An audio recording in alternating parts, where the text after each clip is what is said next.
Bismillahirrahmanirrahim. Assalamualaikum warahmatullahi wabarakatuh. Waalaikumsalam. Alhamdulillah, alhamdulillahirabbil alamin. Wa bihi nasta'inu ala umuri dunya waddin. Assalatu wassalamu ala sayyidina Muhammadin wa ala alihi wa sahbihi ajma'in. Asyhadu an la ilaha illallah wahdahu la syarikalah wa asyhadu anna Muhammadan abduhu wa rasuluh. Raditu billahi rabbah wa bil islami dinah wa bi Muhammadin nabiyya wa rasulah.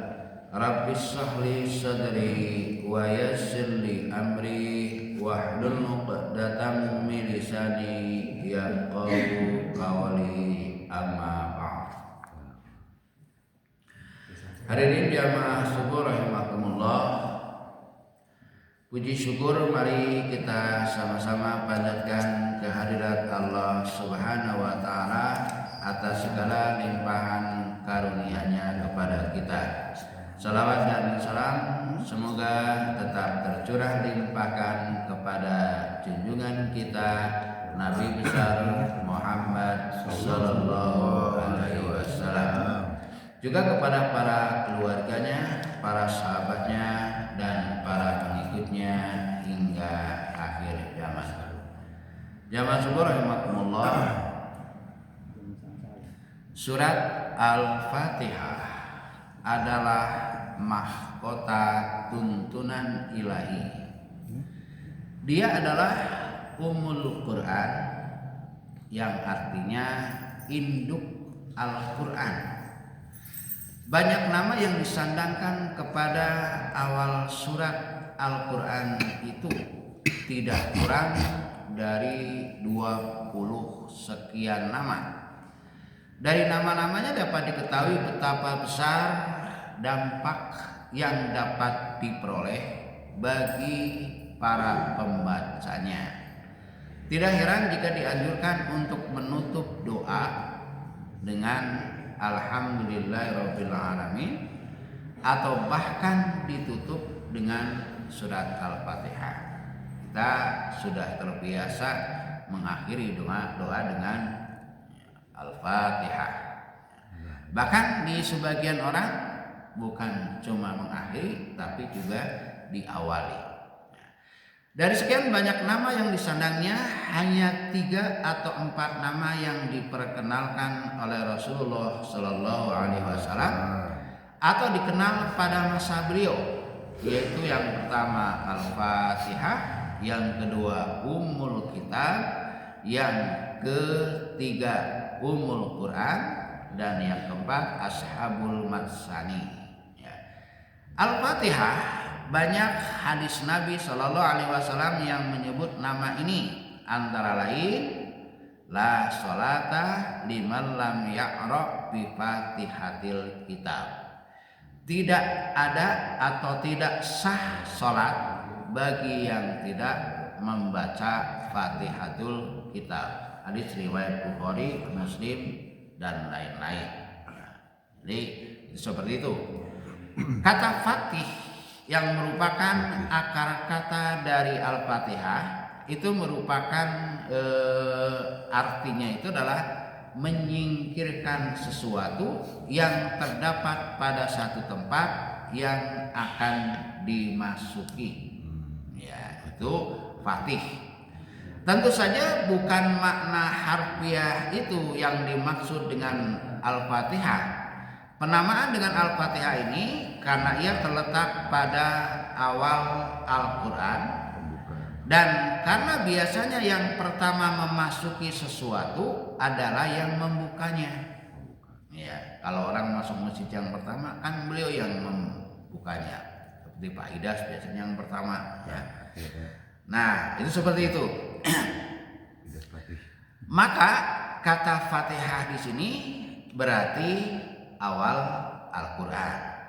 Surat ini awal dari segi penempatannya pada susunan Al-Quran bukan berarti seperti dugaan sebagian kecil ulama bahwa surat Al-Fatihah ini dinamai demikian karena surat ini adalah awal surat Al-Quran yang turun. Kita tahu dan populer bahwa surat yang pertama turun itu adalah surat Al-Alaq, surat Iqra ayat 1 sampai 5, bukan surat Al-Fatihah. Kenapa Al-Fatihah ditempatkan pada awal bukan pada di urutan sekian? Satu, dari segi makna Fatihah itu adalah pembukaan. Masa yang membuka belakangan? Kan nggak mungkin ya. Yang namanya membuka ya awal dibuka dulu baru dibaca kan? Bukan misalnya dibaca dulu baru dibuka dulu baru dibaca, atau dibuka dulu baru masuk. Ya seperti itu, jangan ujuk-ujuk masuk belum dibuka. Ya, itu seperti itu. Ya, Anda dapat juga berkata bahwa Al-Fatihah adalah pembuka yang sangat agung bagi segala macam kebaikan. Jadi Fatihah itu bisa diartikan pembuka yang agung bagi segala macam kebaikan, atau bisa juga pembukaan yang sempurna. Ya, demikian sempurnanya sehingga dia menempati awal dari Al-Quran. Nah, kalau begitu ada orang yang mungkin akan mengatakan Al-Quran tidak sesuai dong dengan tuntunan ya yang ada pada zaman dulu, karena yang diturunkan pertama Al-Alaq. Kenapa yang pertama itu adalah Fatihah? Pernah saya sampaikan atau mungkin juga orang-orang lain pernah disampaikan bahwa Al-Quran itu turun 2 kali. Turun yang pertama adalah sekaligus, yaitu 30 juz 114 surat. Itu turun secara sekaligus, tidak bertahap. Nah, setelah turun secara sekaligus, kemudian turun lagi secara bertahap. Berapa lamanya? 22 tahun, 2 bulan, 22 hari.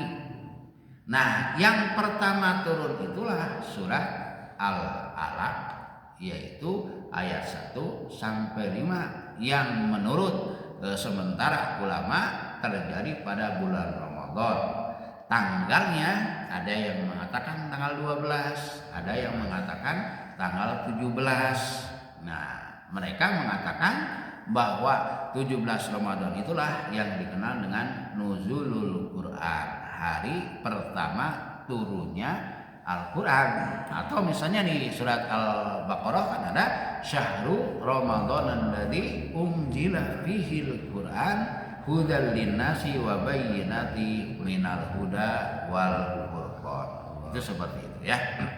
Jadi sekali lagi, susunan Al-Quran mulai dari Al-Fatihah dan ditutup dengan surat An-Nas itu memang dari sananya seperti itu. Adapun penamaan Al-Fatihah dengan Ashabul Masani, maka ini pun bersumber dari sekian banyak hadis, antara lain diriwayatkan oleh At-Tirmizi bahwa Rasulullah Shallallahu Alaihi Wasallam bersabda, demi Tuhan yang jiwaku berada dalam genggamannya, Allah tidak menurunkan di dalam Taurat, Injil maupun Zabur dan Al-Quran suatu surat seperti Ashabul Masani. Ya. Dari segi bahasa, kata Ashabul berarti 7. Ini karena surat tersebut terdiri dari 7 ayat. Sedangkan Masani berarti bentuk jamak dari musanna atau masna yang secara harfiah berarti 22. Yang dimaksud dengan 22 dan 2 bukan 22 ya, adalah bahwa ia dibaca 2 kali setiap rakaat sholat. Jika makna ini yang dimaksud, maka penamaan tersebut lahir pada masa awal Islam ya. Ketika setiap sholat baru terdiri dari 2 rakaat, atau karena pada surat itu turun 2 kali, sekali di Mekah dan sekali di Madinah. Ya. Bisa juga kata dua-dua dipahami dalam arti berulang-ulang, sehingga surat ini dinamai demikian karena ia dibaca berulang-ulang dalam sholat atau di luar sholat, atau karena kandungan pesan setiap ayatnya terulang-ulang dalam ayat Al-Quran yang lain. Jadi lagi ashabul masani, ashabul artinya 7, masani itu artinya dua-dua. Dua-dua itu pengertiannya ada 3 kalau dari tafsir ini. Yang pertama, bahwa dua-dua di sini maksudnya adalah dibaca 2 kali di dalam sholat. Kenapa dibaca 2 kali dalam sholat? Karena pada zaman dulu sholat itu semuanya 2 rakaat 2 rakaat, tidak ada yang 3 rakaat atau 4 rakaat. Awal Islam atau awal pertama kali sholat diwajibkan. Jadi nggak langsung 3 rakaat, 2 rakaat, 4 rakaat, tidak. Tapi 2 rakaat 2 rakaat. Makanya kan sampai sekarang orang itu misalnya sholat sunat, ya sholat sunat rata-rata kan 2 rakaat 2 rakaat, ya. Nah itu seperti itu. Nah ini arti yang pertama, bahwa Al-Fatihah dibacanya dalam sholat itu 2 kali, yaitu di rakaat pertama dan rakaat kedua. Nah ini makna yang pertama. Makna yang kedua, bahwa 2 di sini artinya adalah turun 2 kali. Yang pertama di Mekah, yang kedua turun di Madinah setelah Nabi hijrah. Nah kemudian makna yang ketiga adalah bahwa masani ini artinya adalah diulang-ulang atau berulang-ulang, sehingga ashabul masani artinya adalah 7 ayat yang dibaca berulang-ulang. Bagaimana dibaca berulang-ulang? Di dalam sehari semalam 17 rakaat kita diwajibkan membaca Fatihah sebanyak 17 kali. Sehingga kalau dihitung-hitung, dipikir-pikir, wah banyak sekali ya surat Al-Fatihah itu dibaca. 17 kali itu minimal. Kalau kita sering rajin mengerjakan sholat sunat, akan lebih banyak lagi. Sholat sunat yang pernah kita sampaikan, rawatib saja itu kan ada 12 rakaat, ya. 12 rakaat itu yang di dalam sebuah hadis dikatakan, barang siapa yang mengerjakan sholat rawatib 12 rakaat, maka akan Allah bangunkan surga yang terbuat emas, ya. Rumah di surga yang terbuat dari emas, ya. Sehingga ketika para sahabat itu mendengar hadis ini, dia mengatakan, setelah saya mendengar hadis ini, saya tidak pernah meninggalkan sholat rawatib itu. Mana sholat rawatib itu? Yang pertama 2 rakaat sebelum subuh, 4 rakaat sebelum duhur, 2 rakaat sesudah duhur, 2 rakaat sesudah maghrib, dan 2 rakaat sesudah isya. Itu yang di dalam hadis. Bagaimana kalau dengan yang lainnya, seperti 2 rakaat sebelum asar, 2 rakaat sebelum maghrib, 2 rakaat sebelum isya? Apakah itu bisa dilaksanakan? Iya bisa saja. Hanya memang di dalam hadis itu sunat muakkad rawatib itu yang dikerjakan oleh Rasulullah itu adalah seperti itu, 12 rakaat. 2 rakaat sebelum subuh, 4 rakaat sebelum duhur, 2 rakaat sesudah duhur, 2 rakaat sesudah maghrib, dan 2 rakaat sesudah isya. Itu seperti itu. Nah, dengan kita membaca, dengan melaksanakan seperti itu, secara otomatis kita membaca Fatihah 17 ditambah 12, 29. Kalau misalnya tahajudnya misalnya 11 rakaat, ya, maka 11 kali 29 ditambah 11 udah 40 kali. Ditambah misalnya sholat-sholat yang lain, sholat duha dan sebagainya, maka itu akan sebanyak sekian kali, ya, dari surat Al-Fatihah yang kita baca. Kemudian yang berikutnya adalah umul kitab atau umul Quran, juga bersumber dari Nabi Shallallahu Alaihi Wasallam yang bersabda, siapa yang sholat tanpa membaca umul Quran, maka sholatnya hijaj atau kurang atau tidak sah.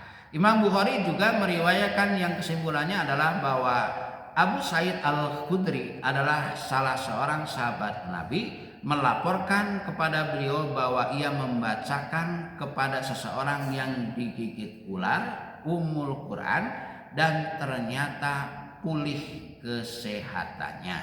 Ya. Kata dari segi bahasa berarti induk.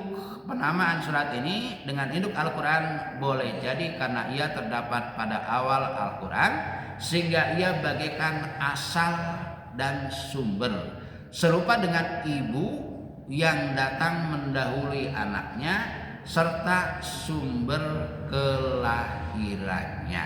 Ya. Boleh jadi juga penamaannya dengan umul atau induk karena kandungan ayat-ayat Al-Fatihah mencakup kandungan tema-tema pokok semua ayat-ayat Al-Quran. Uraian tentang hal lain yang dikemukakan dalam lembaran-lembaran yang akan datang.